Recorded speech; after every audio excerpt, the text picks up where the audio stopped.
Getting back to the shape of the donkey-headed Rhyton, just how do you set it down?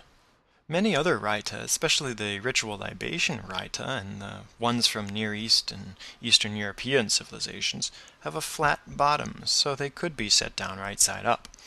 But the only way to set down this example is on its side or upside down. So if you want to set it down, you have to polish off your drink first. The shape of this Rhyton actually, therefore, encourages drinking. What a perfect cup for a symposium! And just how does one drink from it? If you drink from it the same way you'd normally drink from a mug, with the handle to the side, the donkey's ear would get in the way and you might just dribble on yourself. Your best bet is probably to hold the handle underneath so the donkey's face is right side up. And then, as you're kicking back your head, tipping the Rhyton up to polish off your wine, suddenly you've got the face of an ass. The idea of transformation through drink was not lost on the ancient Greeks. Wine was regularly attributed with various therapeutic, medicinal, or even malignant properties, and in some examples, we even come across wine being equated with a sort of magic potion capable of transforming the drinker in various ways. The characters in Plato's Laws briefly discuss the qualities in wine that transforms one to be braver, bolder, more conceited, and looser with the tongue. Another relatively common expression of transformation through wine in Greek art can be seen on a large number of kylixes, another kind of drinking vessel, more so in the shape of a bowl rather than a cup. A brief sidetrack first. The kylix was also frequently used in Greek symposia, and not just for drinking. The Greeks actually had drinking games. One particular favorite was called kotabos. And here's a kylix that even came with instructions. This mid-5th century Attic red figure kylix at the Boston Museum of Fine Arts shows a reclining youth in the act of playing kotabos. As I mentioned earlier, Greek wine was a little different from the wine that we have today.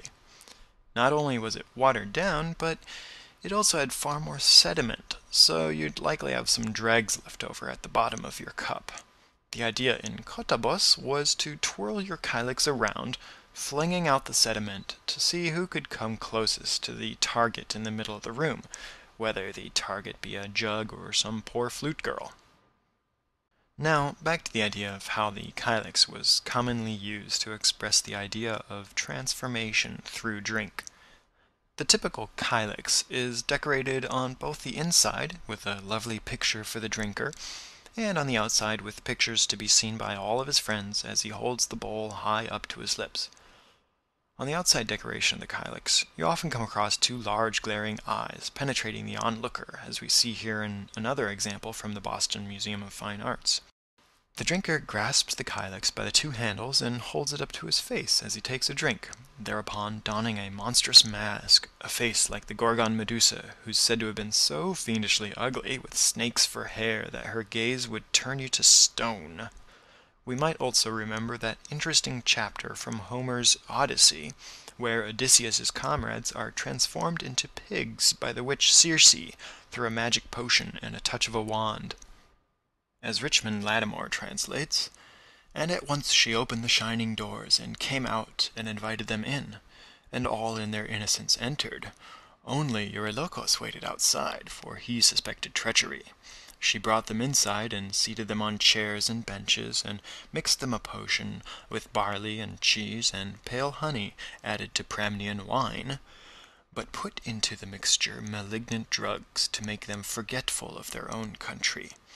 When she had given them this, and they had drunk it down, next thing she struck them with her wand, and drove them into her pig pens, and they took on the look of pigs, with the heads and voices and bristles of pigs, but the minds within them stayed as they had been before."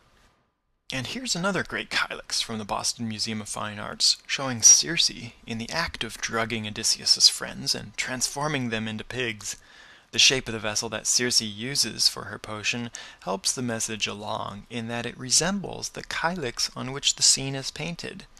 With each casual glance, then, as the wine gradually disappears, the drinker from this kylix constantly reminds himself that he too may share the fate of Odysseus's men, becoming, well, a sloppy drunken animal if he doesn't watch his liquor. Alright, thanks for listening. Be sure to check out the website scarabsolutions.com for slightly better resolution images used in the podcast. I've also updated the bibliography to include some resources on ancient Greece. And as always, feel free to leave your comments on the website or at the iTunes store. Just launch iTunes, click on the iTunes store, and in the search box type however much you care to of Scarab Solutions Ancient Art Podcast. Take care and see you next time.